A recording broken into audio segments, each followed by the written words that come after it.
जय जगन्नाथ सामने आशा करुँच भल थे। तो आज आम ट्राए करवा द ग्रेट खली थाली। तो वाओ चाइना रहा मुझे आडभटाइजमेंट बा रिव्यू बहुत देखी तो या ट्राए कर इच्छा था। पकेट टी ढिला था तेणु टे रिव्यू कर लेट हो गला। तो वाओ चाइना माने चाइना रेस्टोरेंट रो थाली आसूची। तो यार प्राइस हूँ 299। या मुझे स्विगी ऑर्डर करी रेस्टोरेंट न स्विगी ही मगैली।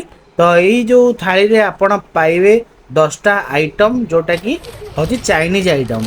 फास्ट है भेज फ्राइड राइस आप पाइबे, भेज हाक्का नूडल्स पाइबे, तापर भेज रो हॉट एंड गार्लिक सॉस गोटे पाइबे, चिली पनीर पाइबे, ता सहित जो अच्छे आमर पहाड़ी फ्रेश भेज मोमो जोटा वाओ चाइन फेमस तार 2 पीस पाइबे।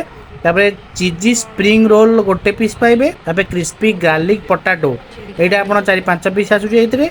तापर पोटाटो क्राकर जोटा कि 4 पीस पांपड़ क्राकर नो तो पांपड़ एक्चुअली आ गए गुलाब जामुन पाइबे ता सहित किमची सालाड।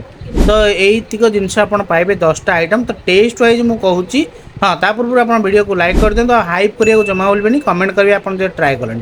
टेस्ट वाइज मत खाली गोटे 2टा आइटम को छाड़ी आउ कौन से आइटम भल लगे ना। 10टा आइटम रू भेज हाक्का नूडल्स, भेज फ्राइड राइस आउ स्प्रिंग रोल जो थी चिजीर से भल लगे। आउ सब एवरेज टेस्ट था 299। मुझे तो आउ थे रेकमेंड करी ना मुझे मत खाइबी ना। देखा आ गोटे वीडियो।